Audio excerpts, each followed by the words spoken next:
You are listening to the Age of Heroes podcast, a podcast dedicated to pop culture, fandom, and the geek world. My name is JP Sarricolea. I am a digital creator committed to inspiring others to pursue their passions, their dreams, and goals. I am sitting down with creators and influencers from all walks of life to talk about their work, their experiences, and how to make a positive impact. Welcome to the show.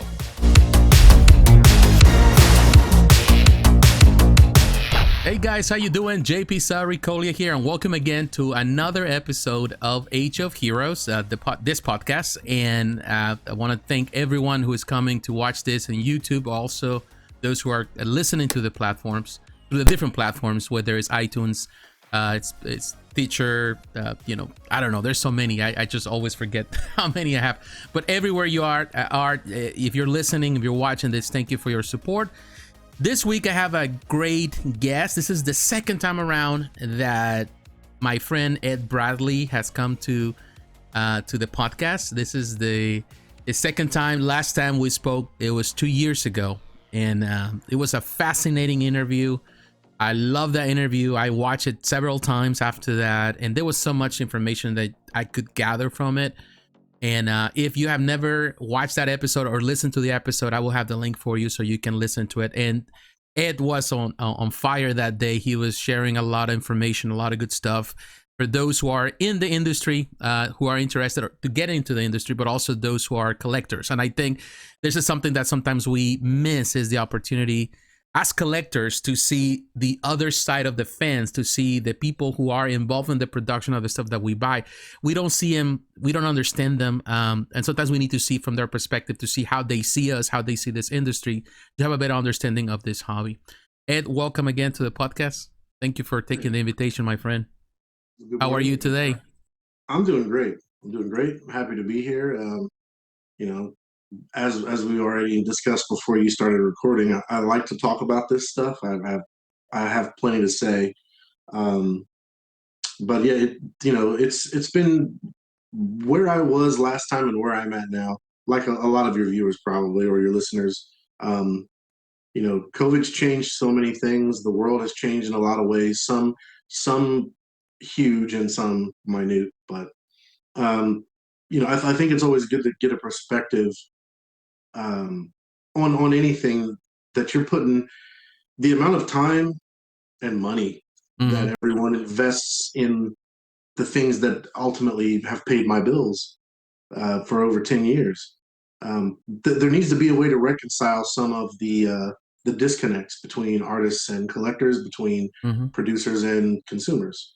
Correct. So it's healthy to talk about, but when you try to do it in a public space, it tends to go wrong. And there's a lot of, you can't really, words on a Facebook post or an Instagram post or even a private message. I think because most of us are men, we tend to take things aggressively. We're always coming from a place of defense, That's true. and we want to explain ourselves, and rightfully so. We should all have the right to explain. But I think sometimes when someone's speaking to you and you're not listening from a place of understanding, you're trying to prepare your response. That is true.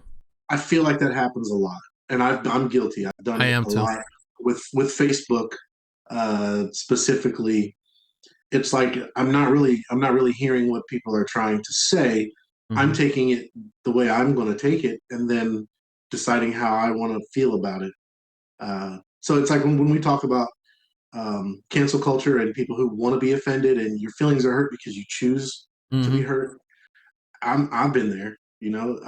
I've put blood, sweat, and tears into that work for a long time. And when someone would come along and say anything other than, "Hey, man, that looks great. I love it," it's hard to be humble and just remember that not everyone's going to like it. And someone was making decisions that I didn't have a say. Correct. You know. So yeah, I think it's really good, whether if it's me or it's someone else, um, to be open and willing to talk about some of that stuff, because there is fear of backlash from the companies, from the people that have hired you, that have given you opportunity. You don't want to be disrespectful. You don't want to cross the line, and you don't want to ever put yourself in a position where you're not open to more work in the future, because you may retire for a year and you may need to go back to that type of work that's the only skill you have, and that's the reputation that you've built. It makes sense, but not if in that in between time you've gone around from podcast to Mm. video, blog, and spouted off all this nonsense. Yes. Um, you're not going to come back from that. Yeah, and the reason why I wanted to, I was so eager to invite you to the podcast is because a lot of things have changed, as you mentioned. It's been through COVID, the world changed in a way that it affects everything, and we were talking about early on too about it affects, of course, the economy, the market, everything. Like going to the store, even going to the supermarket is different now in so many different ways.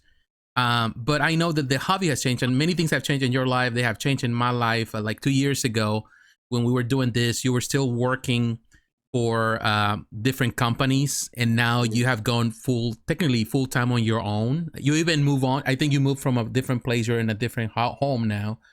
A lot of things have changed. Now you're doing your own stuff, your own commissions. You were already doing back then, but now you're doing it full time. And I was doing the podcast, the YouTube channel full time. Things change. I have to go back to work now. I'm back into a regular job. So a lot of things have changed for both of us. And definitely I wanted to touch base because, the world is different. What is your opinion? And what is the reason? Why did you decide to go into to do commissions as a full-time job? Well, I think 3D printing has affected things in a way that I don't think anyone really saw it happening as fast as it has. Mm-hmm. I think everyone knew that it would get to a certain point, and it's still evolving. But I mean, okay, so you look at the industry, and with ZBrush and 3D printing, there was an influx of sculptors coming out of the woodwork. You go on Mm-hmm. Instagram, and if you're into this type of stuff, you can't go anywhere on Instagram without seeing all these new sculptors posting their renders on Yes, there everywhere, and they're good. They're very good. good. Yeah. So if companies were already struggling with competition, and the market's been saturated for over 5 years. I mean, there's only so many companies that can keep doing the same 10 Marvel and DC characters. Like how many times how many Wolverines? How The many? We, Badmans. we, we went over this last time. Yep. But now you've taken it to where if I am going to have to see all these characters spouted out, at least now I can hire a lesser known sculptor who's almost just as good as whoever they're using in the industry. I don't want to take anything away from those people, but they're good and they're cheaper. They're much cheaper.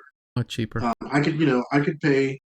There's sculptors that'll do work for a couple $100 and they'll do a whole character for me.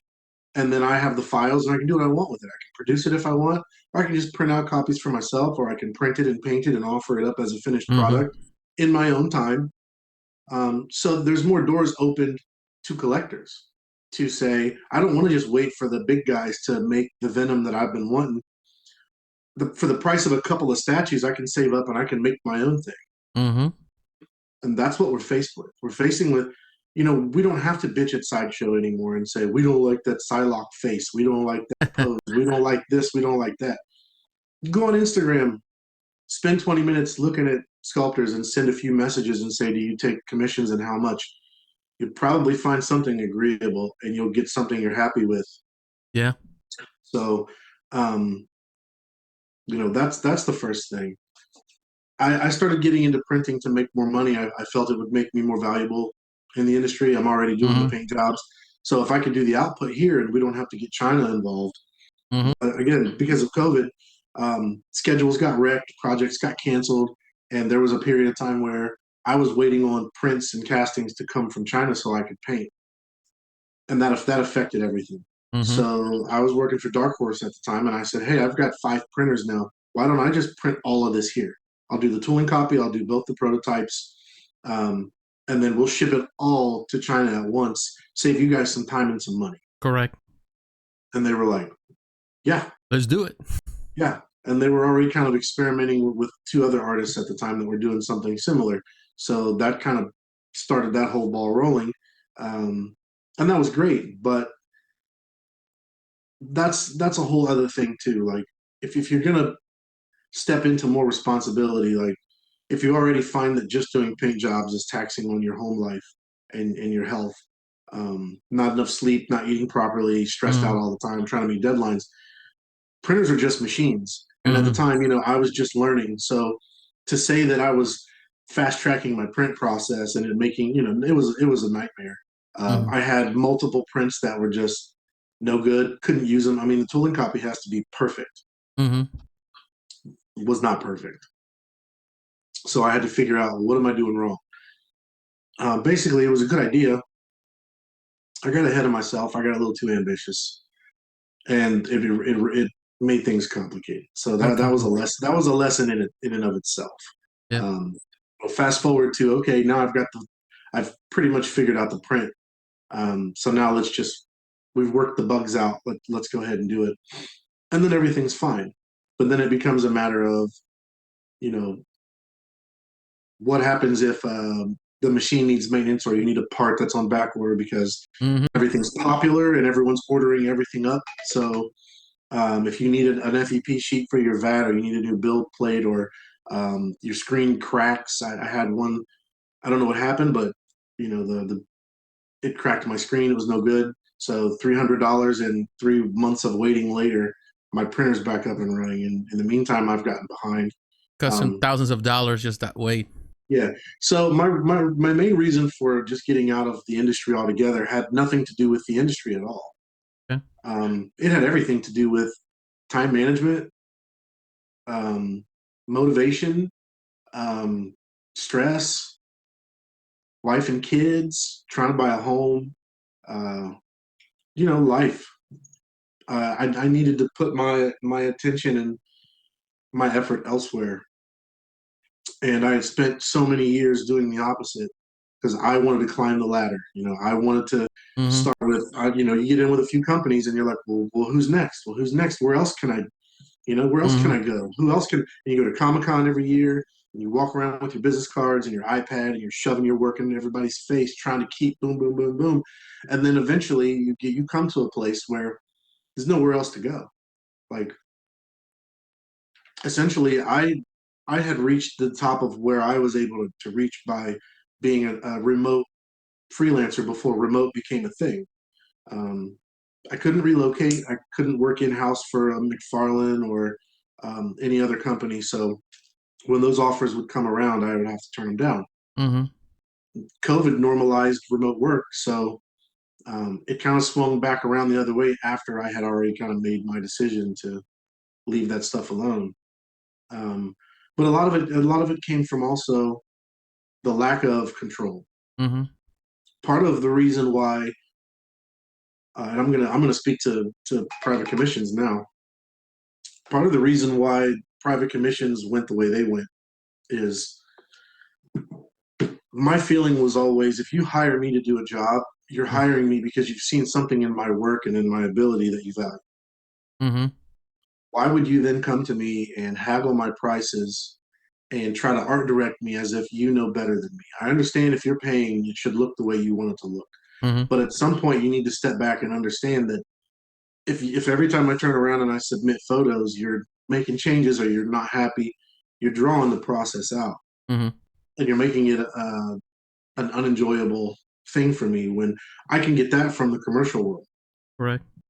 I don't want to do that with my private commissions too. I needed a little bit more freedom. I needed to be able to paint how I paint, not how you want me to. I don't want. I don't. I'm not really doing this for you. I'm doing this ultimately supposed to be for me. Correct. So long story short, between commercial work and private commissions, I ended up very unhappy and just feeling like I've spent 12 years doing everybody else's work to make other people happy, and I got Mm-hmm. paid, but it's empty. Like it just felt very like there was no reward. I just felt worn out, and I felt like people didn't give a crap about my position or what my life was like. And Mm-hmm. you know, you can try to talk all the bit. It's a business and be um, professional, but none of the collectors ever came at me like a business. None of them came at me respectfully. Correct. They would stalk me on social media, and every time they see me posting something that's not for them, guess what? They're coming at me with the private messages about, Mm-hmm. you can imagine all hours of the night. If there's a time difference, Mm-hmm. it's three in the morning where I'm at, and some guy's ripping my ass about why his commission still isn't done. Mm-hmm. Like, I understand you're tired of waiting. I understand people want me to get my stuff together, and that's totally valid. There's a way that you can and can't talk to someone Correct.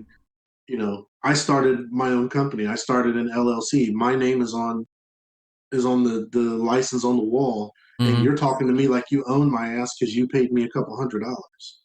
Why do you And think? you, Why do you think that's the case? Because to be honest with you, I seen over the years, like you were saying, and you said something very, very, very clever early on, or something that really it was deep. And sometimes we talk about this as a community.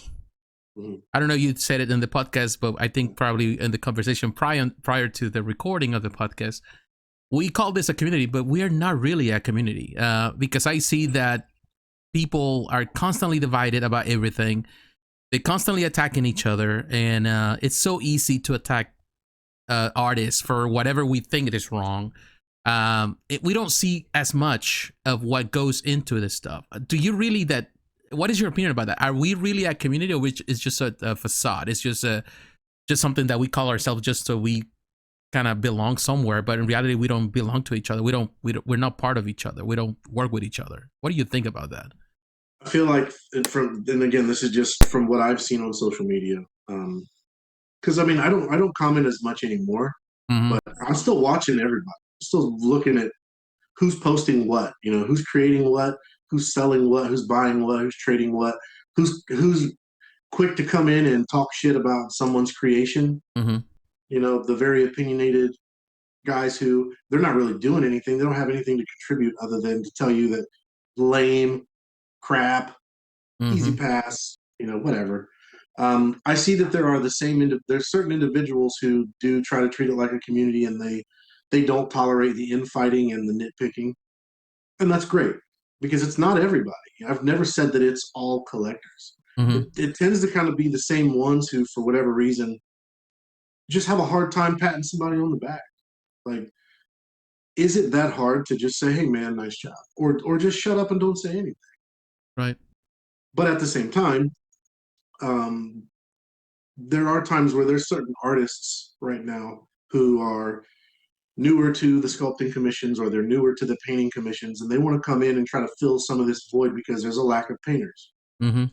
Sculptors are out the wazoo. Mm-hmm. Painters not so much. Yep. If you want to come in and you want to try to step in and say, I'll shoulder some of this weight and I'll take on some of this work, you've got to realize that they're expecting you to be able to do the work. Mm-hmm. If it's just not there, if you're not taking the time to clean things properly, if your paint skills just really aren't up to par, you can't compare yourself to everybody else. You can't behave like them. You can't charge like them because you're not them. And that Mm-hmm. was something that I dealt with while I was in it too. Hearing that people that I personally felt I was better than come in and they charge a couple $100 more than I do. That's a real motivation killer. And what do you think that does to the guys that are hiring? Mm-hmm. Us, the collectors that are paying, you're already paying for a kit that's overpriced, and now you got to pay someone to paint it, and you just paid $300 more for a paint job that you turn around and post it, and people nitpick it. You know, I don't know. I feel like it's very dysfunctional, and it's a lot. It's still a lot of bragging rights, and look what I got, look Mm-hmm. who I hired. It's a lot of name dropping. Something that I've always felt really negatively about. I think you mentioned something that I notice a lot lately, and I think it's the way we see the industry or the new players in the industry. Because I remember when I started the statue collecting, when I started back in the day, you know, I've been collecting since the early 2000s, but I remember that it was a time where companies, and I'm going to the companies at this point, they were always they always make sure to name the people involved in the process. You have your credits. Whether whatever piece you buy. And Bowen did that a while too. Like the sculptors, the painters, people were credited for the work. But I noticed that now a lot of these new companies, they don't credit the artists. They don't credit the sculptors. They may credit the sculptor, but they don't credit the painters. They don't credit the person that put the assembly together. And we're talking about big companies, big names, like talking about companies like Prime One Studio, even PCS. They don't. And to me, it's like we're losing sight of it because we are fixating ourselves into the product rather than the artist behind the product. Because I felt that years ago, the piece was attached to the person who produced it, and that's how we got to know each other. That's how we got to know the people involved in the process, how we got to respect them because we saw the names there. And now I feel like there's no respect because, and all these new collectors, because they're coming to a place where companies are not giving credit to artists, so they take those things or take people for granted, because at the end of the day they only care about the product they saw, and that's all they're going to go for. They're not thinking about, hey, this was produced by such and such, this was painted by such and such, the prototype. And to me that meant something, like I felt like, oh, I have a piece that belongs to, like I don't know, I try to bring with names here, like Joe Mena, or something that was sculpted by Tim Miller or Eric Sosa, or painted by Ed Bradley. And it just changed. And to me, it's kind of a disservice in itself, because it kind of takes the human aspect of the process and dehumanizes the work. And people like you are no longer as important as they once were. What do you think about that? I wouldn't say that the companies feel that we're not important. I think one of the biggest things is back when, back when Bowen was the standard, when Bowen was flourishing. Um, would you agree that statue collecting wasn't as big as it is now? It was small in comparison to what it is now. Of course, it was a niche if group. you wanted to build a following and build momentum on more than just the characters and the nostalgia, putting popular artist names, attaching the artist names to things could sometimes help. If you're a fan of Tony McVeigh, if you're a fan of Mark Newman, Yep. it's gonna, oh, that Mark sculpted this, I gotta get that. Mm-hmm. I've always felt that way about Mark's work. Yeah, If I he's had the one of the money, greats. yeah, for easily. William Hands down. Harbottle. Yep, it's like if you've got the money laying around to throw at it, everything you just plan on it. Anything you make, I want it. But that's not realistic. So artists did help create a following, but I feel like it got to a place where these companies realized that they don't need to rely on that anymore. Yeah, some of us still talk about the players behind the products and who's doing what. Mm-hmm. Oh, who sculpted that? Raphael Grassetti or Mm-hmm. Matthew Black. Yep. Um, but I feel like there's a group of people that matters to, and then there's a group that it doesn't. And the companies are now looking at, you know, who's involved with distribution now and which website can you order everybody's stuff on. Mm-hmm. Um, I feel like we don't need to name the sculptors and the artists as much when the demand for the stuff is still there. It is. Yeah. People are still hungry for it. So do you as a producer, do you need to take the time to go through and add credits and make sure that the credits are correct and everybody's name is spelled properly? Mm-hmm. Put that on the website or put that on the packaging? Nobody cares. I would say no. If I was producing it, like sculptor credit is enough. That's always been the standard, and that's enough. Um, for example, you stick Paul Harding's name on anything, Mm-hmm. you're going to get people's attention. There's going to be that extra amount of like, ooh, because Paul does phenomenal work. Mm-hmm. It goes without saying. So if the fact that it's the Flash and it's the fact that you already have 15 of the figures in this line, if that's not enough of a draw, Paul's name probably will seal the deal. Yeah. Depending on what you collect and how you collect it. For me, there are certain names that anytime I would see their name on something, I would want it just because they did it. They did it. I didn't even like the character, but hey, it was sculpted by such and such. Yeah. So I think that, without trying to speak for the industry, and since I'm so disconnected from it, I have no idea why they do things the way they do it. I think they do what's comfortable and what works for them and what makes sense. I think probably dealing with uh, quality issues and shipping problems is more important to them because stuff not getting shipped on time, people waiting too long for their statues, they show up broken or the paint is a little off. I mean, they're dealing with a lot of that now because collectors back in the day, you got a statue and if a finger was broken or there was a paint scuff from the Yeah. packaging, you had to deal with it. There was no exchange. There was no take it out back with a hammer and we'll send you a new one. Like Hmm. I feel like collectors have been treated better than they want to admit, and they're a little spoiled with some of the things they have at their disposal now that we never had in the late '90s, early 2000s. The thing Because is this, which is funny, which is really funny. It thinking about those things, it's like, and it strikes me, and I find it like hilarious. People do this. As soon as there's a problem, you get nowadays a broken piece or something comes with defects. The first thing that people do, instead of going to customer service, sending a message, "Hey, this is broken. Can you, I need, can you help me with this?" First thing they do, they take a picture, post it on Facebook, and it becomes like a downhill from that moment on. Everybody's saying this is the worst product ever, the worst company ever, and you haven't even talked to customer service for assistance, and you already, and it, to me, how everything gets worse and worse. And it's just because in my mind I'm thinking, this is how I feel.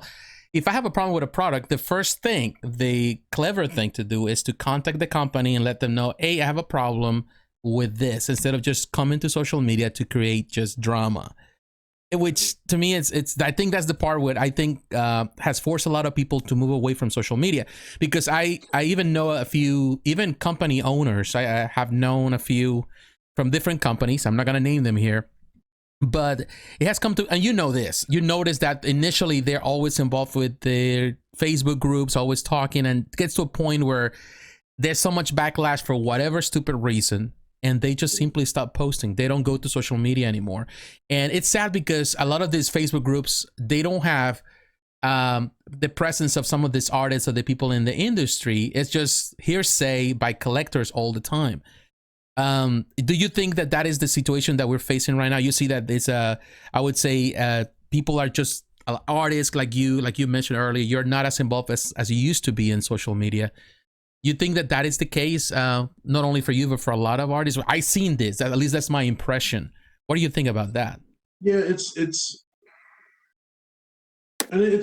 not the right mentality to have, but the mentality I have is before I post anything, I've got to do damage control in my own mind of potentially what could be said about this. Potentially how's this going to affect me? Like are the people who follow me or the people in these groups that I'm responding to, how are they going to take what I have to say and how much do I really care? Mm-hmm. And the answer is like I do care. I've had issues with individuals in the past, as we talked about Mm-hmm. before we started recording. Um, and it's unfortunate. Like it's it's not easy to keep maneuvering through social media and this community, whatever you want to call it, when we are the only sounding boards that we have. Mm. If I have a statue show up, whether it came from a painter an independent producer, a smaller niche producer, or a big company. If I'm not happy with the thing I waited a year for and spent however much money on, and these guys spend a lot of money. Yeah. I'll never detract from the monetary investment these guys put in, which is amazing, and I'm always grateful for that. Um, but who the idea of before I even talk to Sideshow, I'm taking photos and putting it on the internet. Yeah, that's problematic, but at the same time, I want someone to tell me, I want someone to vindicate my feelings. I'm upset and I feel slighted, and I'm looking Mm-hmm. for someone who understands my position to say, "Holy shit! Like, wow, that's bad. Like, can't believe what did they say? What are they going to do about it?" Like, for me, that just comes along with two things: needing to talk to your peer group and feel like everyone understands and that you're not just being a picky butthole, Mm-hmm. and have someone to vent your frustration to, but also that we've got to hold accountability to everyone involved. If you're producing something, That's true. it is up to the collectors to hold companies and individuals accountable. Accountable. And I've gone through that, and I've had issues where You know, I've always been open about my shortcomings, and I posted last year a very open explanation of like, look, this isn't working for me anymore, and it's not your fault. It's not anyone's fault but mine. I can't make good on promises anymore. I'm not able to show up the way I need to keep Hmm. doing this, because when you think of me and what I've done in the past and you see what I'm capable of, that's what you expect. Yeah. But in what amount of time and for at what cost, right?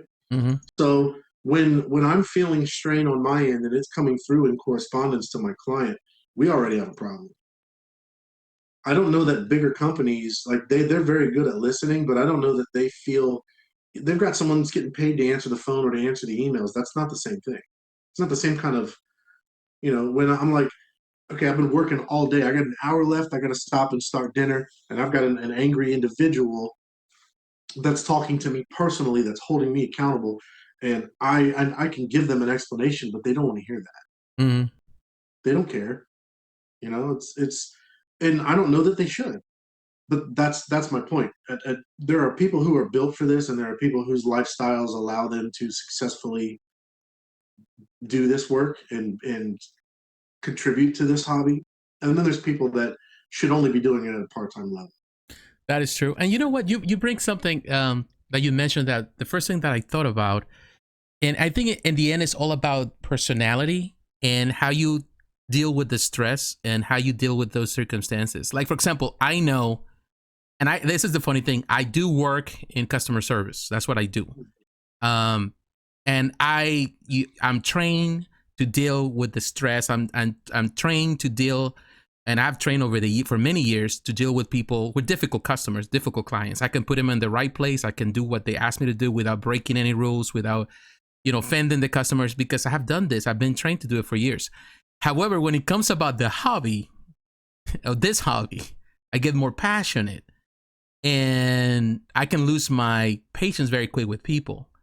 And to be honest, because maybe it's because my job is my job. This is what I do for a living, and that's about it. My hobby is where my heart is. The things that I love to do, and I take it in a everything is I'm more intense to it, and I feel that's perhaps the reality of many people. They're so intense about it, but it's because technically is where our heart is. We don't have the same level of intensity with a regular job. No, and I wouldn't expect any less. If you're not, if you don't take it personal and you're not passionate about it, then you probably can't justify paying me $1,000 to paint a statue. Which is crazy in itself. Yeah, but that's like I was saying earlier about being able to see the other side of things. Um, I think sometimes if there was a way, like, not that we need it, but I even had at one point talked to a close friend about mediating for me and saying, look, I need a go between. I need someone so I can remove my personal feelings from this and be subjective, and so that my client can do the same. Maybe I need someone to be the mediator, and you know, you talk to them and they'll voice their concerns and their wants and needs with you, and then you come relay it to me in such a way that I don't feel, insert a negative. Um, Yeah, when you're starting to when you're no longer able to just take things as not criticism but just as not critique, but they're the one paying, correct. right? So yeah, you're supposed to give them what they want. Um, but then there's a part where other painters who, if there's any painters that even will listen to this, and I'm not sure who listens, um, Hmm. they can probably relate to the idea of when I take on a job and I look at the scope of the job and you tell me we go over reference and timeline and blah blah blah.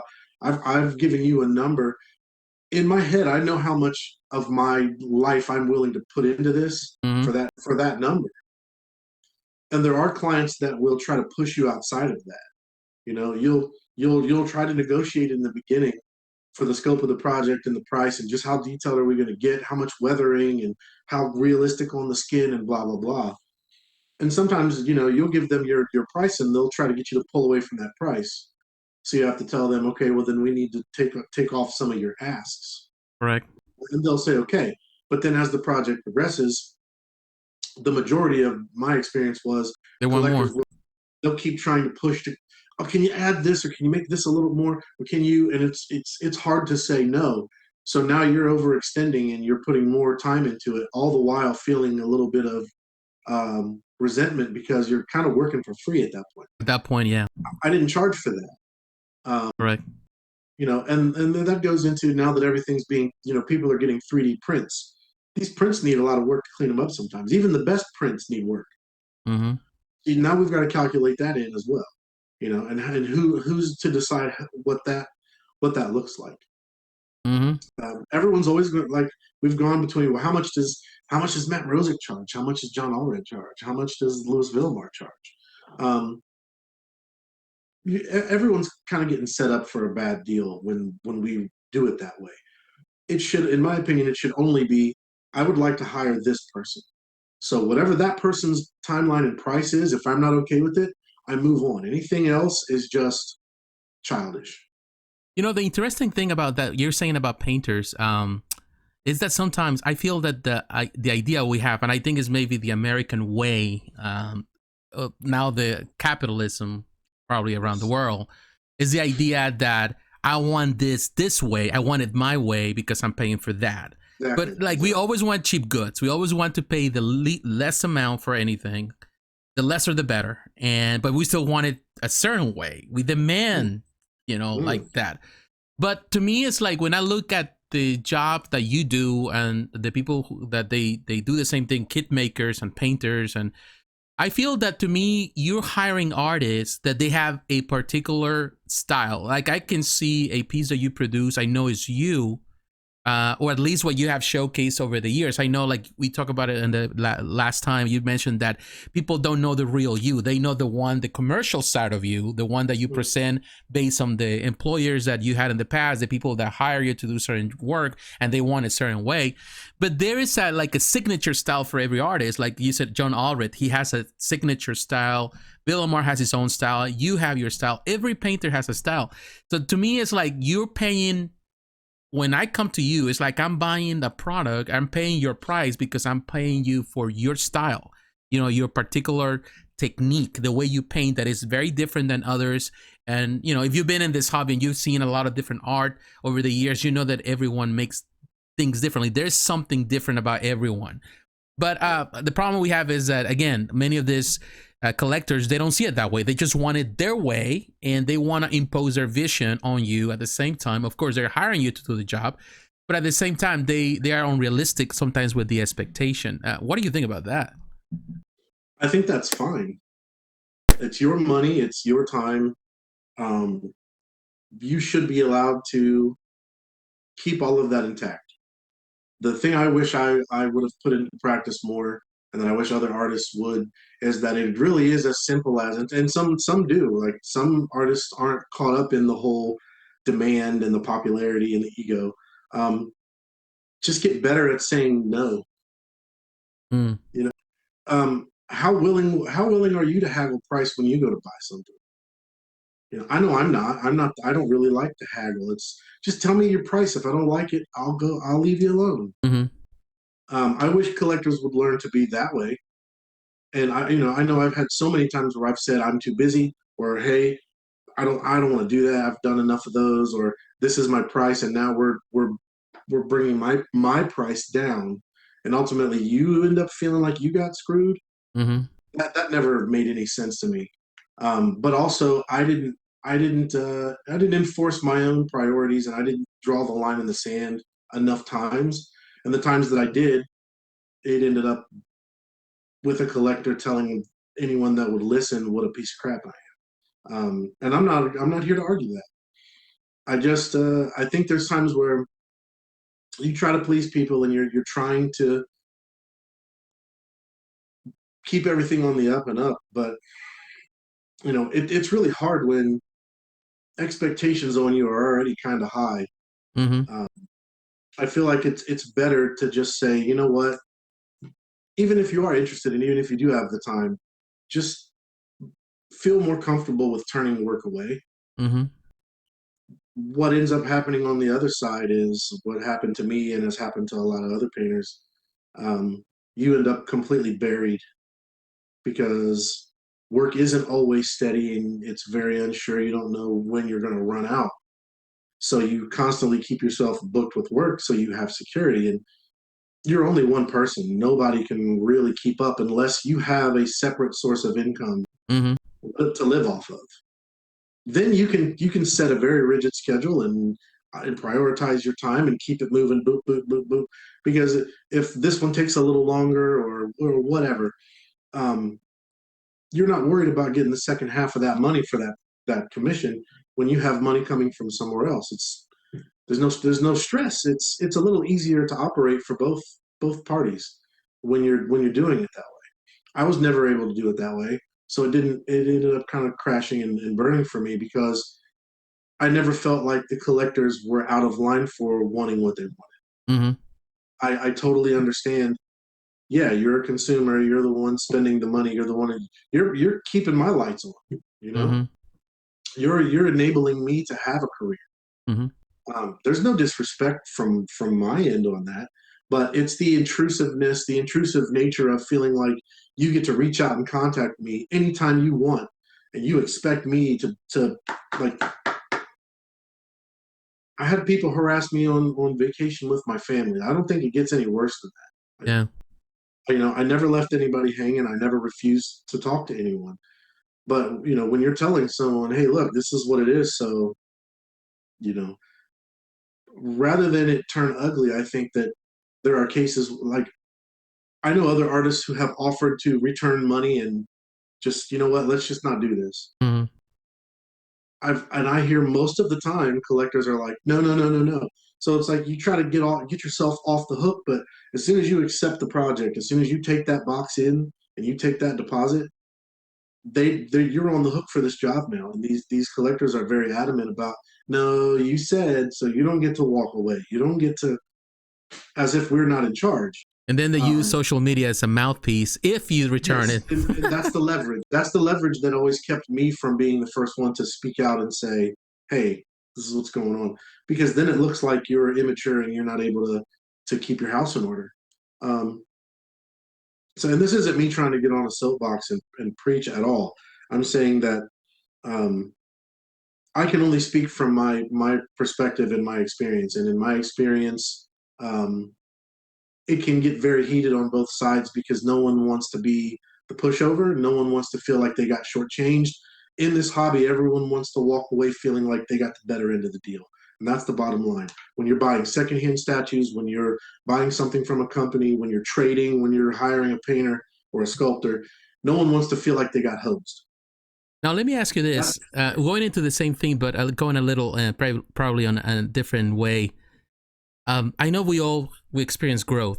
Like everything you're mentioning right now, it's about growth. You learn through the mistakes you make over the years. We all do. We make mistakes and we learn from them. Sometimes, we cannot avoid the consequences of those mistakes. But do you see yourself now, looking back? And I'm sure you are, but how do you see yourself? Do you think you are a better painter than when you started?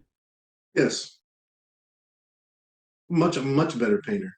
Um, I don't think that painting ability was ever really an issue. Mm-hmm.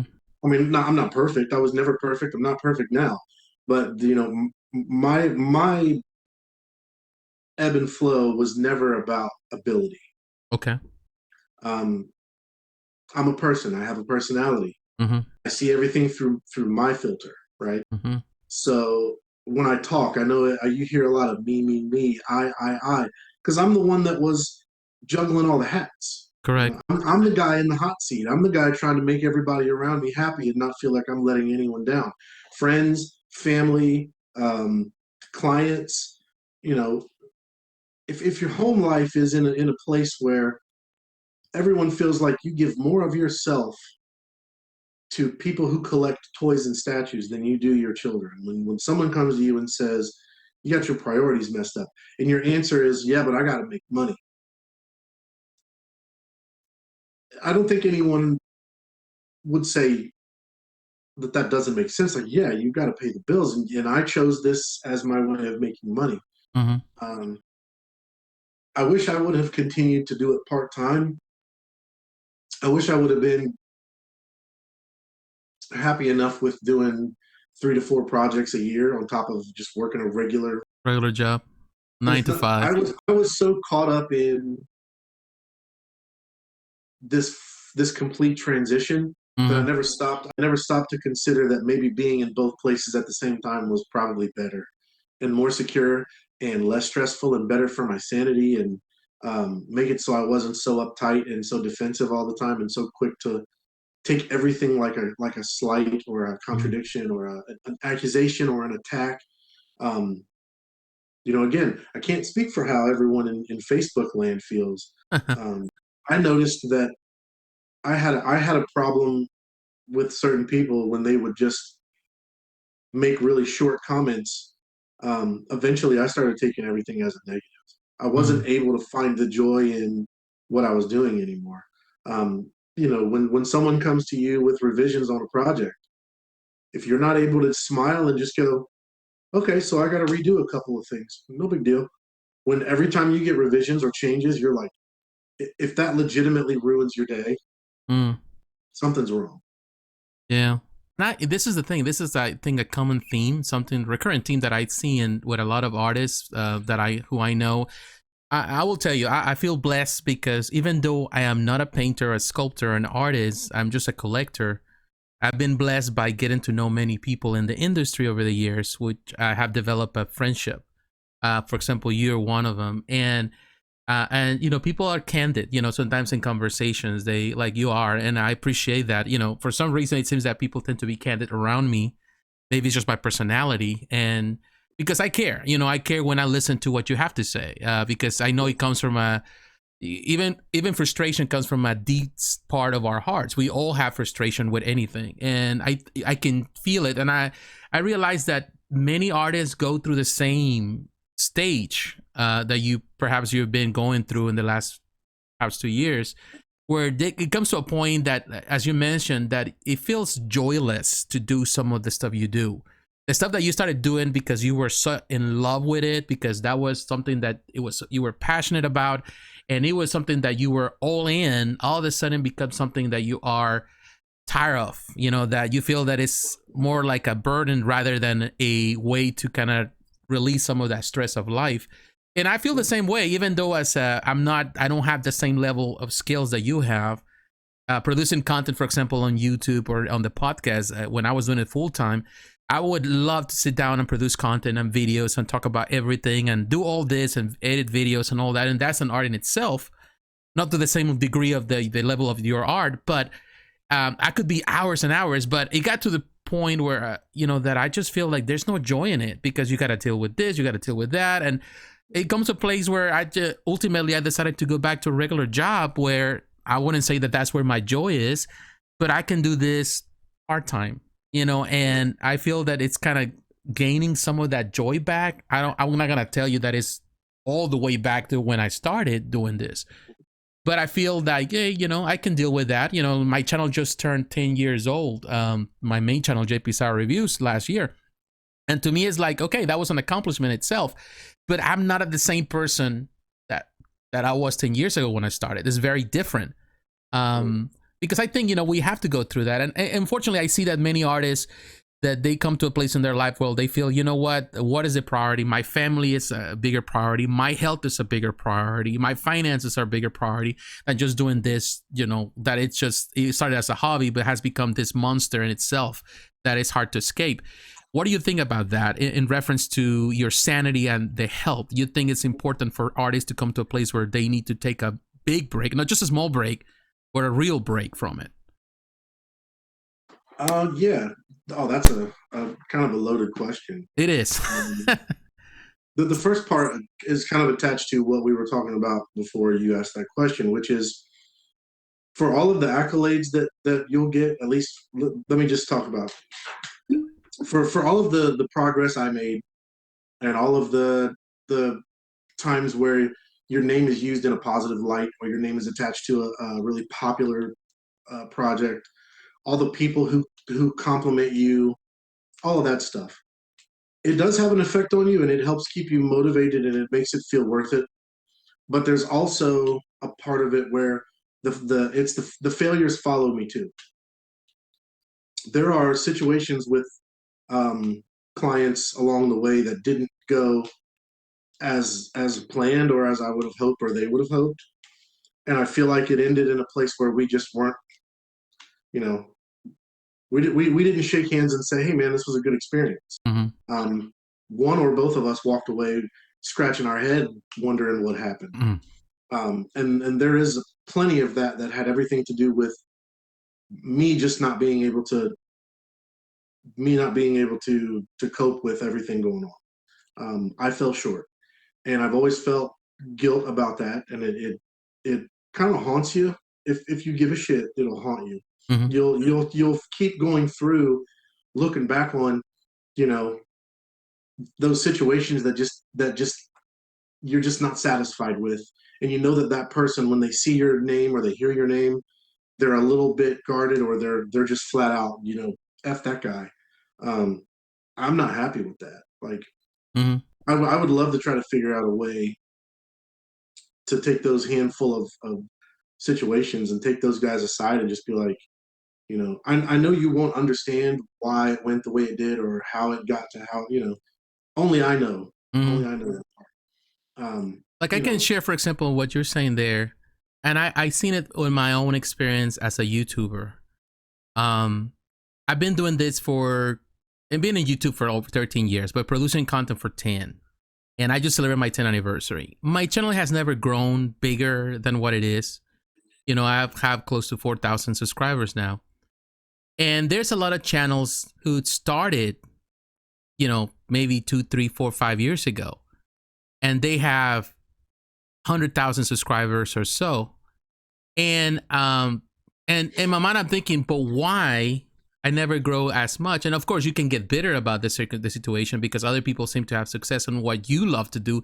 And technically, you were one of the first ones starting the trend of producing this type of content, where there's the video reviews and all that kind of stuff. How is it that some people are successful with the ideas that you started with?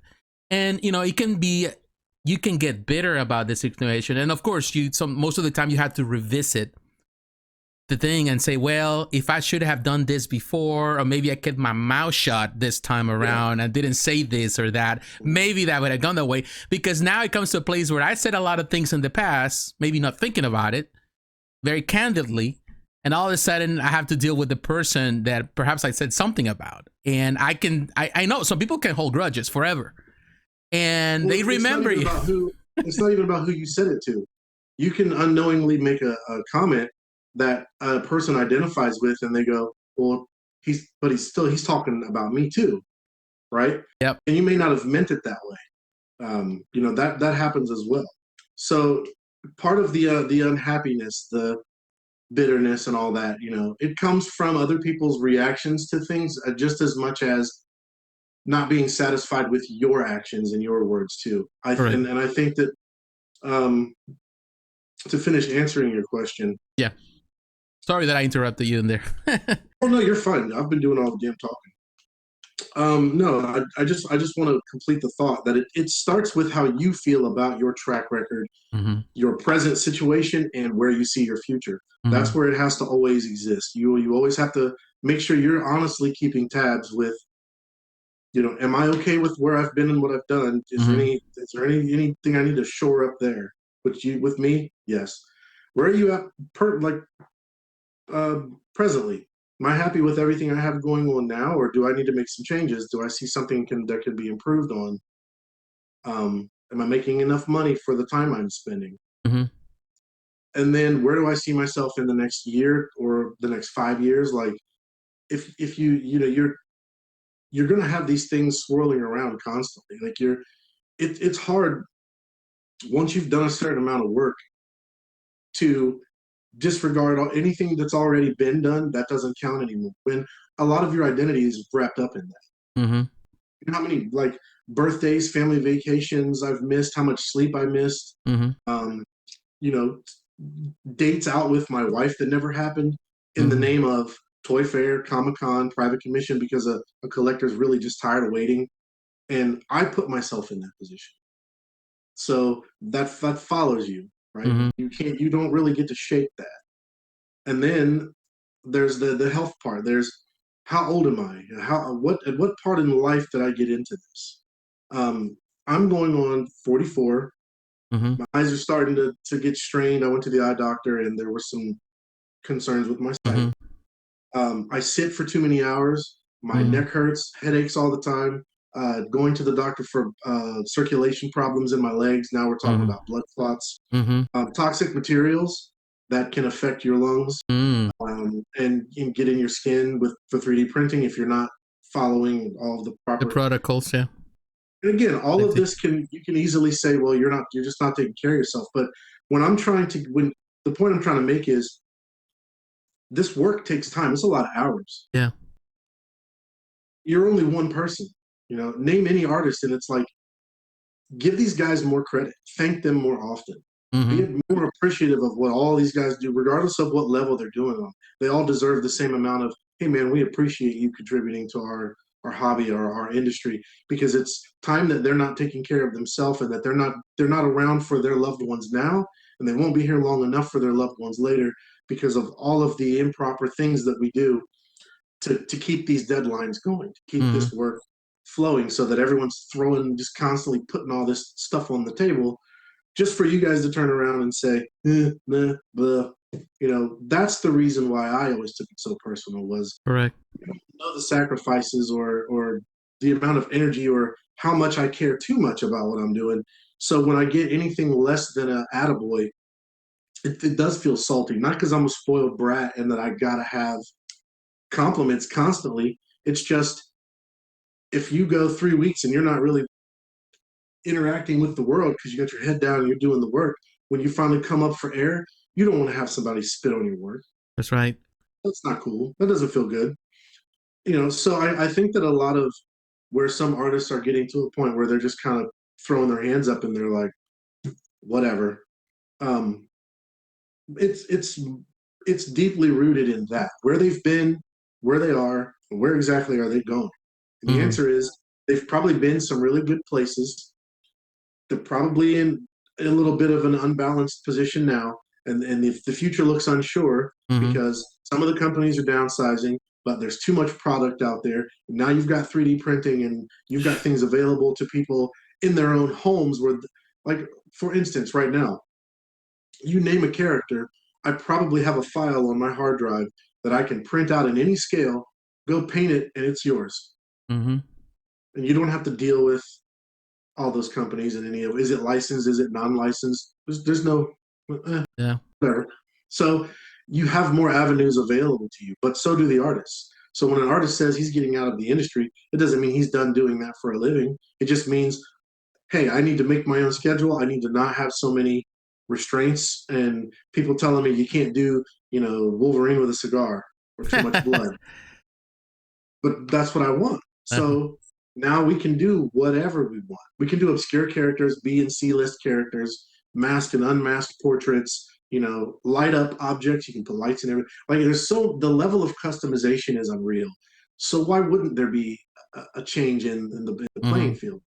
Everyone needs to my advice is everyone needs to just adapt. Adapt. Everyone needs to settle down, stop comparing everything and stop just thinking you get to decide what the value on anything is and have more open conversations and listen to each other. That's right. Everyone needs if we just listen to each other, you can usually figure out who's going to be good for you and vice versa and Mm-hmm. who you should probably not do business with. And that's advice I needed to take. Many times, yeah.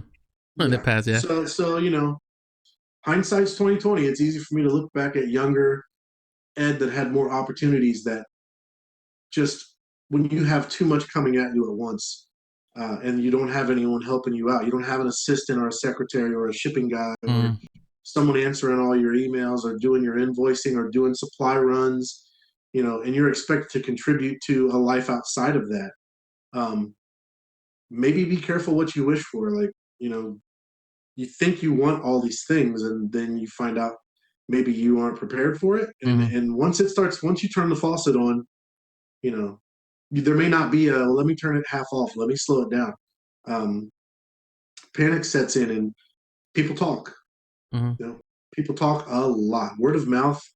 is it's why I don't really even need to. At some point, I got to where I didn't need to even post anything anymore because I know that there's probably 20 guys that can't wait to post it for me, and not in a good way. You know, That's right. everybody's got something to say, and You that's open the totally floodgates, and all of a sudden you get like 20 haters just totally coming after fine. you. I think in general, the communities online, um, people need to people need to learn to give and take criticism equally. Hmm. If you're that eager to, oh look, this guy just posted a whatever, he thinks he's so hot, and I can't wait to bust his balls because he's a clown. Let that same thing happen to you, and is it okay? On the tables, yeah. Probably not. So artists posting their work need to be able to hear bad things and hear harsh things. Not that it's okay to be a jerk, but if you're eager and willing for someone to tell you it looks amazing, it's on the same table for someone to say it's total shit. Yeah. You don't get to once you put it out there, you don't get to control how people react to it. Correct. Period. That's all I'm gonna say on that. Um, People in the statue community everyone needs to take a little more accountability. I think it's also easy to point the finger at the next guy or um, to blame something on someone if a bad trend gets started or um, someone decides they want to sell a piece with a really really low ES and they're price gouging everybody. Hey, what do we do to gas stations when they do that? We talk about, well, then let's just everybody not get gas for a week. Let's boycott. Um, if you don't like the way they're doing business, don't stop buying their stuff because I'll see guys go on here and you'll shit all over these people and turn right around and throw your money out. Hmm. And you'll buy two of something so you can flip the second one.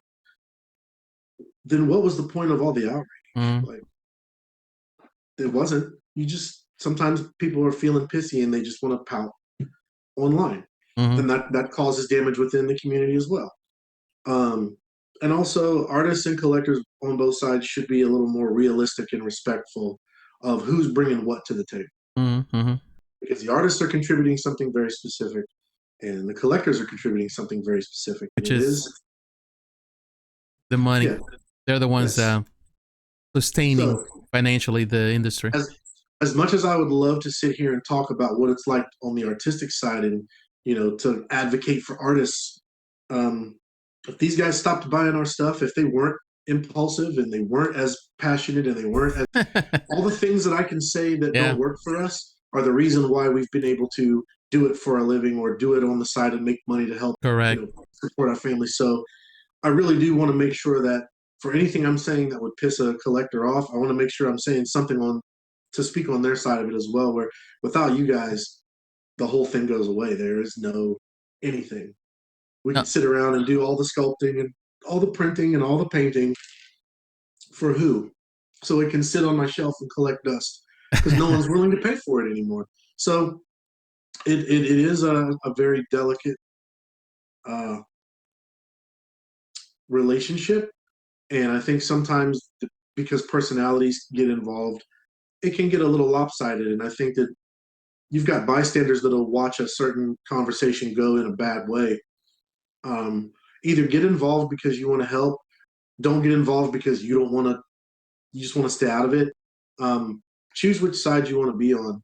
It just seems like from what I see that the kick him when he's down thing still exists. And I don't see a lot of anybody coming to anyone's rescue at Mm. times.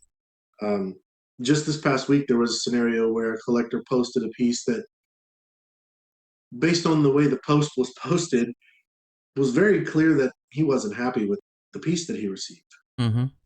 And I made a short one word comment that was very neutral, but at the same time said everything that it needed to say.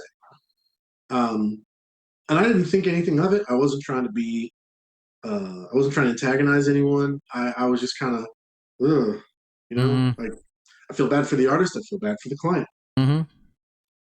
And the client contacted me, the artist contacted me. I had conversation on both sides, and ultimately I ended up taking the comment down and just saying like, "Hey man, I've been in that boat more than once.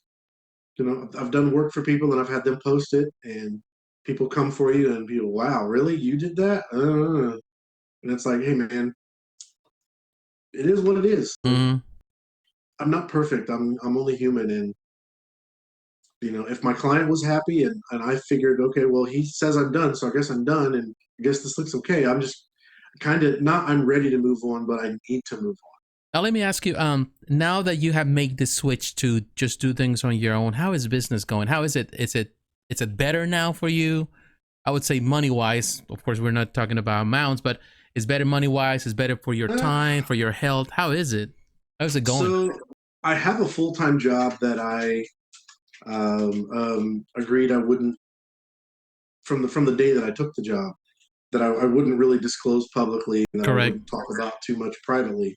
So I have a steady full-time job for now, Okay. that allows me to work on. So when I walked away, I told everyone, if I still have something with me that belongs to you, I can either find you another painter, I will return it to you and pay your shipping, or I will keep working. Correct.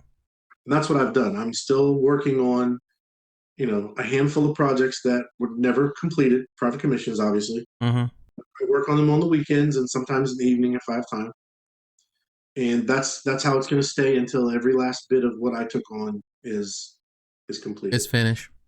Mhm. I'm much more relaxed. I'm much more at ease, and I do enjoy what I'm doing again.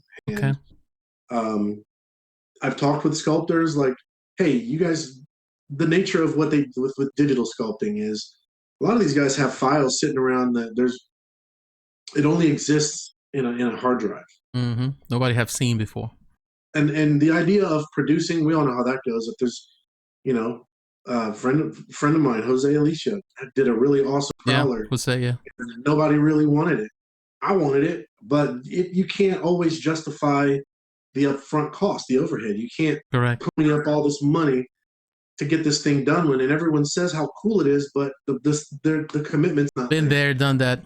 I know you have, and so have I. Um, so now we're in a place where all a sculptor needs is a guy with a printer who knows what he's doing, half-ass, Mm, and you can say, "Hey, I'd love to see somebody do something with this Scarlet Witch that I did. I see that you print and you paint in your spare time for fun, for the enjoyment. Like, I think if we take away the competitive nature of it that some of the better guys have got into, if we're not doing it for the applause and we're not doing it for ranking or good standing, or mm-hmm. you know, someone asked me, who do you think the top 10 painters are right now? And I'm like, why would you even ask that? Who cares? Mm-hmm. It doesn't matter. But at the same time, my brain went where I engaged immediately, and I'm like, okay, I already had the first five listed as soon as he asked. Yeah, yeah. So We have our favorites. Yeah. yeah, so to say that we aren't all aware that that's a thing. So sculptors are now able to get a hold of guys who are doing this for what I call the purest of reasons, of Mm-hmm. intentions, and say, I just want one. Let's just do one. And Mm-hmm. maybe we put it up for sale, maybe we don't. But since we're not trying to feed anyone's egos, and we're not trying to feed the masses, and we're not trying to feed the big machine, maybe we can get a little more purity and bring a little more enjoyment and a little more at ease to this whole thing where, you know, so and so just did a one off, and the guy who printed and painted it isn't a big shot. Mm-hmm. He's just some guy doing it because he loves it. When his kids don't need him and his wife's not bitching at him, he's doing his thing. That's right. Put it in that guy's hands. And yeah, it may not be the best, like it may not wow anyone. Yeah. Isn't that more enjoyable for everyone? And doesn't it take the sting out of everything to just start doing it on that level? And that's what all these Patreons and these printing groups I'm seeing, that's what they're bringing. They're bringing in enjoyment and a more blue collar pace to it. And they're taking all the parts that make it not fun. They're removing all of the, well, if 50 people don't like it, then we can't do it. And then everyone wasted their time and money. You don't have to pay 10 grand to a sculptor. You don't have to charge $800 for a resin kit. Mm-hmm. What is that about? So you feel that in some way you have come full circle to the beginning when you started doing kits just for you yourself. But of course, now you're more mature, more experienced, more prepared, more knowledgeable. But you feel like I imagine that you feel like you're going back to the roots of everything when you started, the passion of it, rather than just doing it for a living per se. Last year, I went back and took the subject matter that I like. These really weird. Um, I call them weird, but they're not weird to me. But other people call them weird too. So Mm-hmm. these weird Japanese based um, kits that were made in the 90s, future models, Nirasawa, Takea. Mm-hmm. Um, I had a few pieces done and produced on my own that were inspired by those guys. And I didn't make a bunch of money, and it came and went really fast, and it was enjoyable, and I don't regret any of it. And if I ever want to pull the files up and make another one, I can. If I want to paint one for myself, or if someone asks me to paint one for them, I'll consider it. You know, it's nice to have an option where paying paying my car note, or taking my dog to the vet, or you know something real that you can't just say, I'll worry about that later. Like when interacting with people on your art is rooted in lifestyle. It's rooted in eating. Um, it's a different ball game. It's not even close. I can easily tell somebody no now Mm-hmm. Mm-hmm. because I'm not counting on that money. But for the longest time, I was. When I first started into it, it was, what can I do to earn money to buy that stuff? Because I just enjoyed having it in my hands, or having it on a shelf, or you know, a three-dimensional version of whatever character I'm into at the time. Um, I'm in a place where I could hire someone to create something like that for me, or I can pay $18 for the file online Mm-hmm. and do whatever I want with it, just for me, or I can turn around and sell it, or you know, whatever. I mean, there's so many options now, and all the pressure's off. Mm-hmm. No one, the part that a lot of people won't like hearing is, and they may say, well, it was never like that in the first place. It was all on you. But that feeling of, you know, being pressured by other people, by being under someone's thumb all the time, Mm-hmm. is gone. Like, I don't owe anybody anything. I have no commitment to you. You're not my dad. Mm-hmm. You're not my daughter. Well, what you think and say about me, I'm going to feel some kind of way about it. But the only way they could ever affect me before was money, and that's off the table. That's right. So you can't hurt me anymore. You can't come to me and think that whatever it is you see and what I bring to the table, you can leverage that in your favor, and not let me get mine. And what I mean by that is there's a lot of times where things were traded or resold, and the names involved absolutely add more value. Mm-hmm. So now that So you are on burden, I feel that you feel like that burden is out the window now. You don't have to yeah, worry as you were in the past. What are the things that you're doing to, I would say, to keep you grounded? What are the how you use your free time now? That I'm sure you have more free time than you did before. What are you doing now? so now there are people who are producing pieces that the part that's kind of in the middle now is the 3D printing, right? So now we've got to decide the value on 3D printing. Like, who are the players there? Who, if I need something printed, where am I going to have it done? What's the quality going to be like? What's the price point Mm-hmm. going to be like? Something I'm able to offer people is, hey, look, I got a whole room full of 3D printers now, and they're not dedicated to anyone. Mm-hmm. And I don't need to charge what Shapeways is charging, or what Onage is charging, or what any of the other guys that have printers are charging. You know, I'm spending my time helping people out, and if you're willing to just take a raw print, I'm charging for the material. Like, whatever the resin usage is, whatever it's going to cost me in resin to print for you, Mm-hmm. that's all I've been charging people. Mm-hmm. And that's garage kit producers all the way down to private collectors, a guy who just wants to paint one for himself. Okay. Or maybe they're going to have a pro paint it, but they don't want to spend an arm and a leg on a print. Um, if they want me to clean the print and get it mold ready, I'm going to charge extra for that. Mm-hmm. But basically, my goal was to make printing more accessible and more cost effective so that you don't have to pass that on to the Yeah. customer. If you want to do a run of busts, if you want to do a spawn bust, Mm-hmm. the more I charge you to print it, the more you have to charge to break even and then try to make a profit, which that's always been part of the issue with production as well. Correct. Yeah. So I'm trying to do what I can to say, hey, I'm still not the fastest.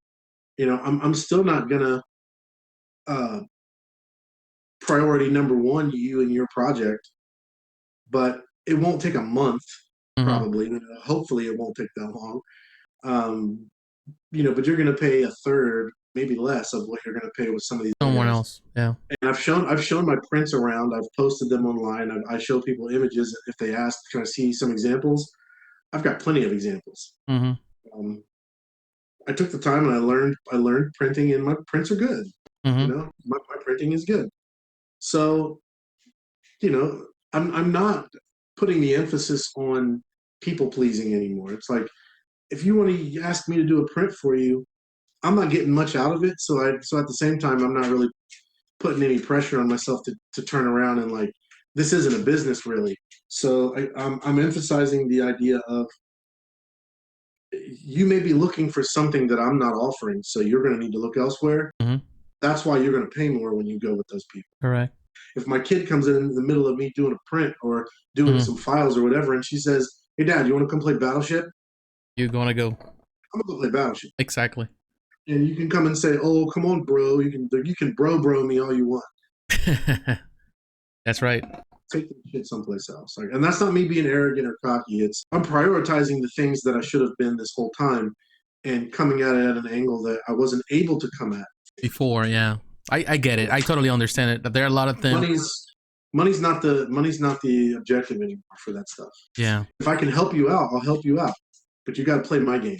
I'm not coming all this time I was going the whole 100 most of the time. No one was ever willing to come my way. Correct.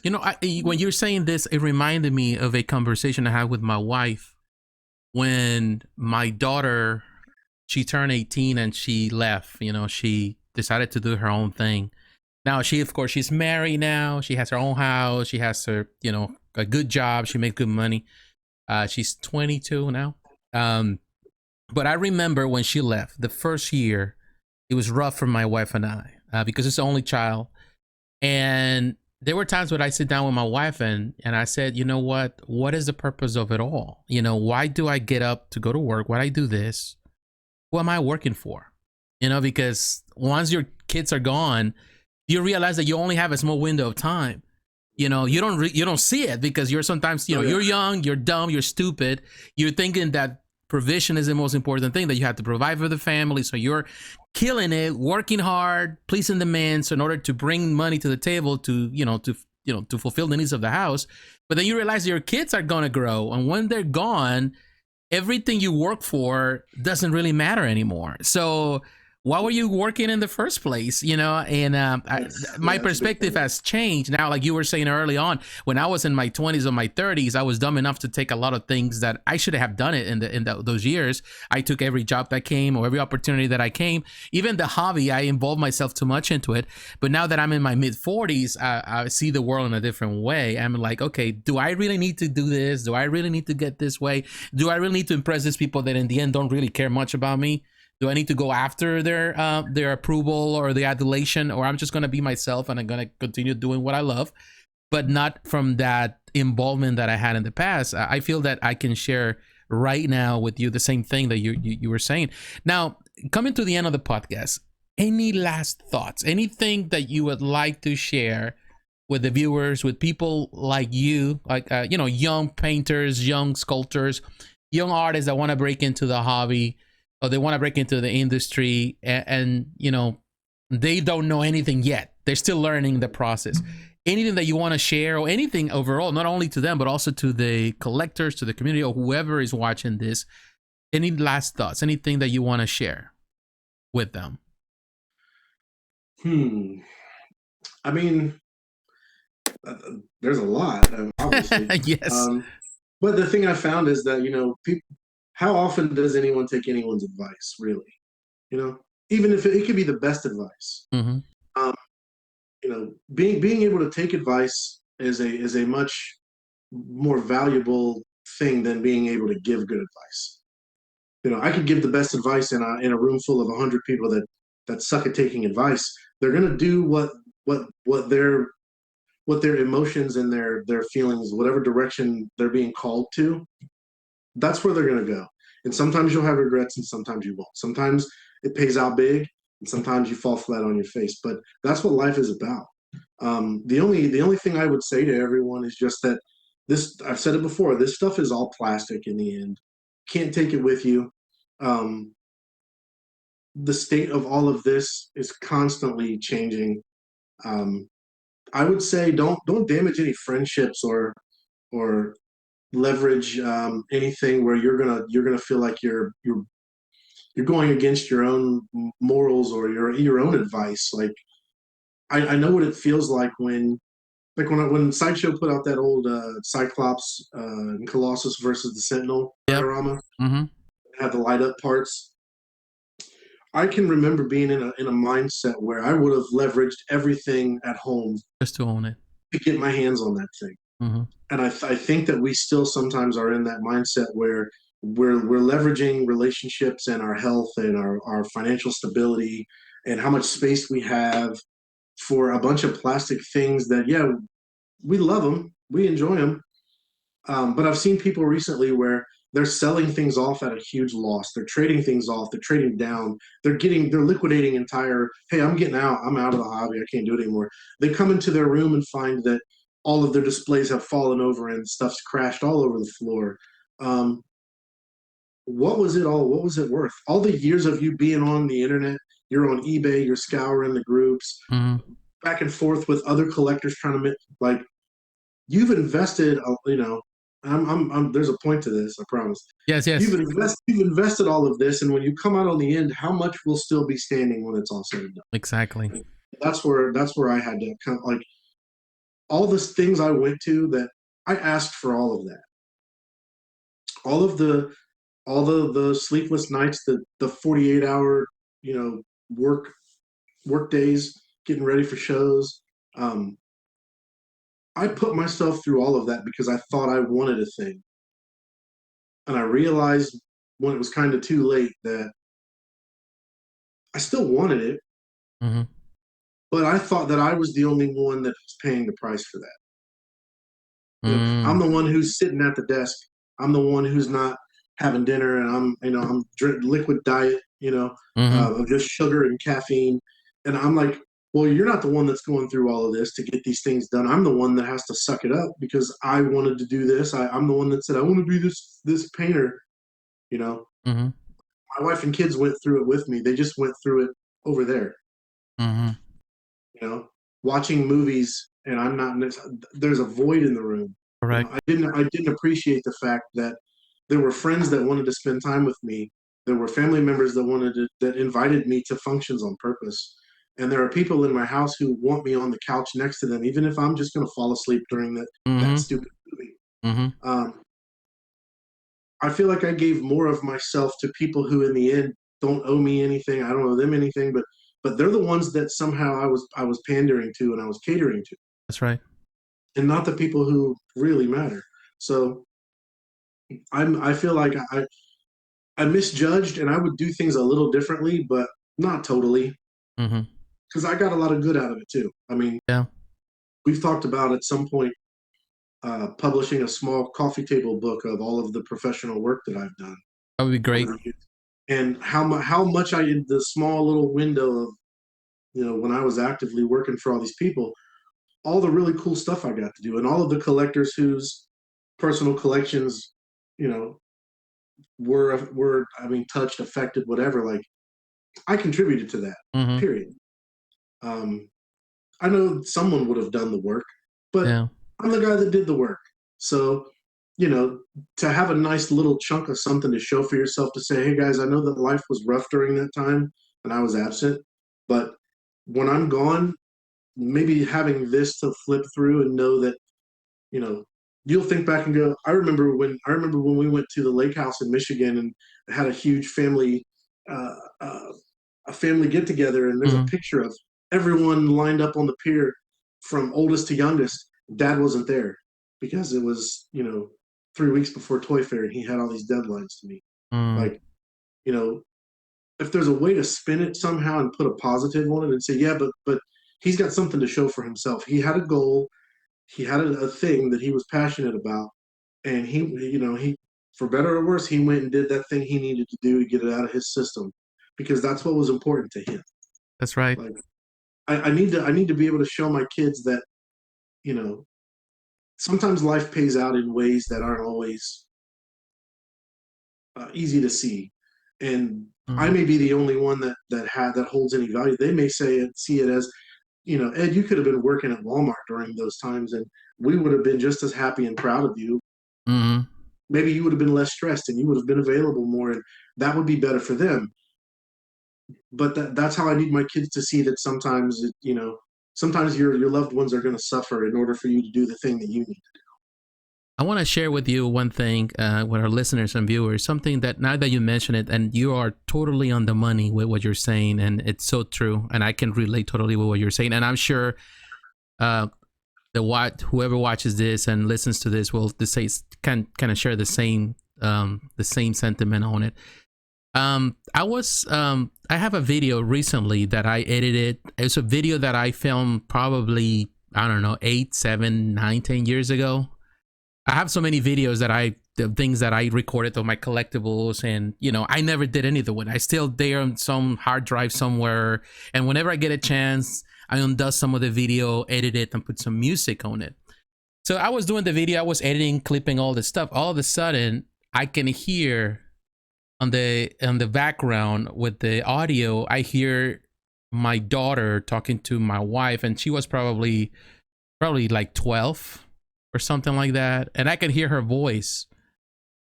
She's talking about things about school with her mom, and I'm just editing the video. I left that video, and I still have the original Mm. just to listen to her voice, Yeah. because it reminded me of her. Of course, now she's a grown woman. Now barely sometimes she comes to visit because she's busy. She works in a law office, so she's busy, and I miss her.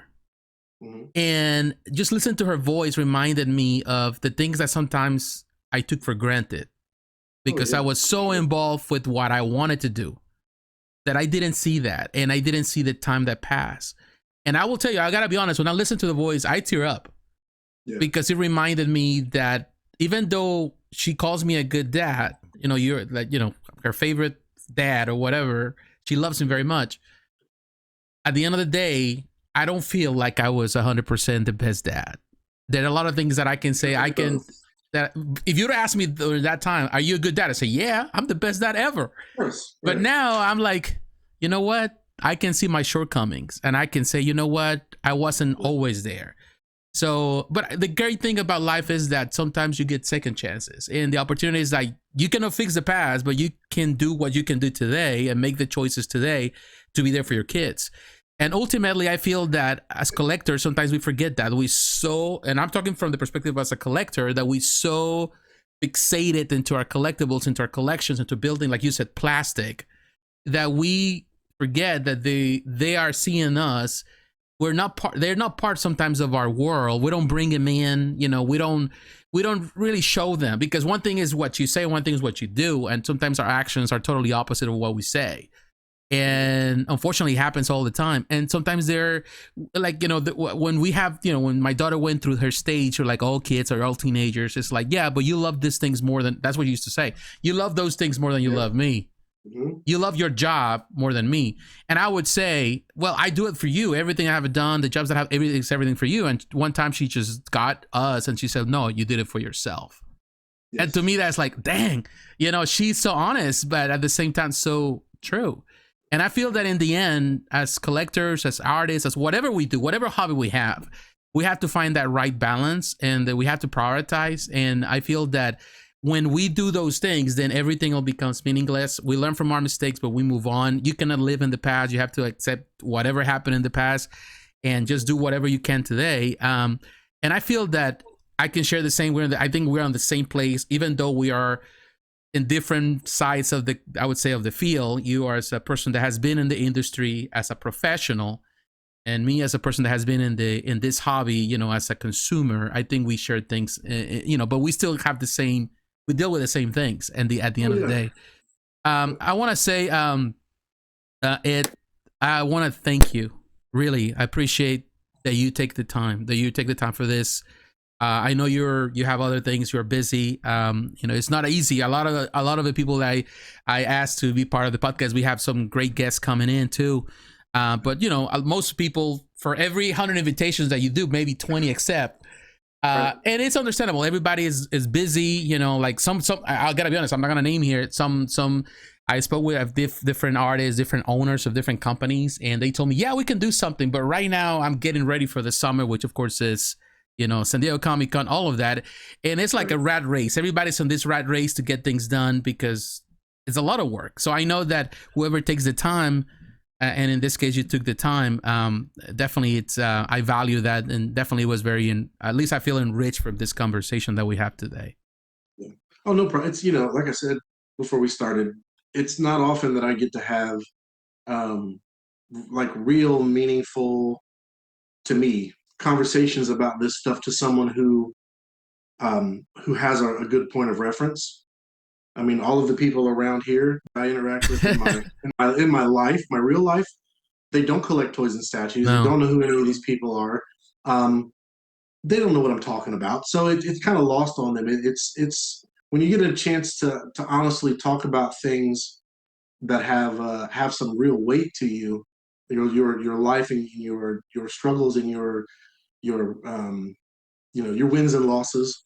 Um, it's for me, it's a good opportunity because otherwise it's more days that go by where I don't have too many people to really talk to, and eventually it just starts to sound like um, you know it could easily be said that listening to me talk about most of my involvement in all this, it sounds like a lot of negative. Mm. And I had some very positive. I mean, tons of. I've got pictures of all the joy, all the beside, like the behind the scenes stuff that they tell you, like we don't really want you posting pictures of you sitting down painting this stuff. Like we just want our pictures of the final Product. thing out there. But those pictures exist. Like photos of me losing my mind, pulling this stuff out of the box. My first couple projects from Sideshow, me sitting there grinning ear to ear. I'm working for Sideshow, can you believe it? Yeah. And I'm painting a piece done Top of the by Mark world. Newman. Yeah, or um, it's there. It's just when you're at the end of a thing and it didn't end on a high note. You had to cut your losses and kind of just do damage control on the way out. I can't help but I do have regrets. Um, Will do. I'm seeing now that there was a way to navigate all of this and not have it go that way. And that's where it comes from. It comes from a place of I have good memories, but I have far too many bad ones, and I wish I had known how to get through those tough times with a little more grace and be at peace with the way things end. Didn't have to end good for me to be happy, but I at least have some peace knowing that like, well, that was really the best I could have done with what I had to deal with. And in my case, it wasn't. Like, there were things that could have been dealt with better. I just felt overwhelmed. So I guess to close it out, anyone who's thinking of doing this type of work, be prepared for the possibility of being overwhelmed. Once you get a following and you're in demand, it feels great. But you're just one person, and you can't be everything to everyone that you need to be. So be careful how you prioritize, and don't be afraid uh, to potentially walk away from a really good opportunity or to have someone throw dirt on your name if you're doing it for reasons that sit well with you and the people that are closest to you.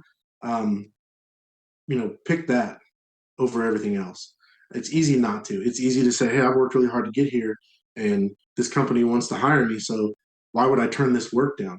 If Mm. you already know you're strained, and that's going to be possibly the straw that breaks the camel's back. If it's that one more thing that you just can't take on, maybe sit down with someone, and we all need to talk to someone. Seek an outside source who's not as close to this to maybe help you gain some perspective if you don't have it. That's right. Well, Ed, I want to say thank you once again. Is there any place where any viewer or listener would like to be in contact with you, perhaps to want to see your work, or maybe they're interested in what you're doing now with your work? What are the best place to find your? You have a website my website? I haven't updated the website in a long time. If they wanted to see my old stuff, if they just wanted to get an idea, if they don't know who I am, they just want to look at some work. It's Bradley's Paint Studio .weebly.com. There's some decent stuff on there. Okay. You can find me on Instagram and message me there at Hey Painter Guy. And then I'm on Facebook, but I don't do a whole lot. I mostly just troll. Yeah, we all do. I mean, too.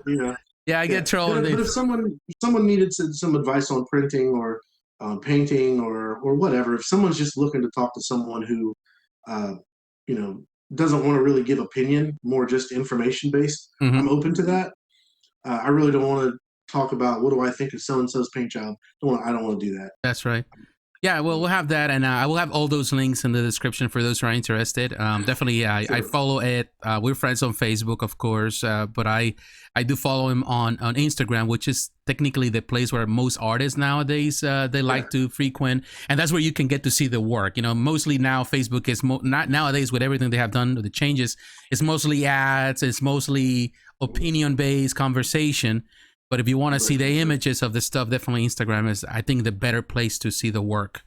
And there is less animosity there, too. So I want to say to all of you, thank you very much. Thank you, Ed, for taking the time. God bless you all. I appreciate the time, and stay tuned for the next episode next week. Take care, my friends. Bye-bye.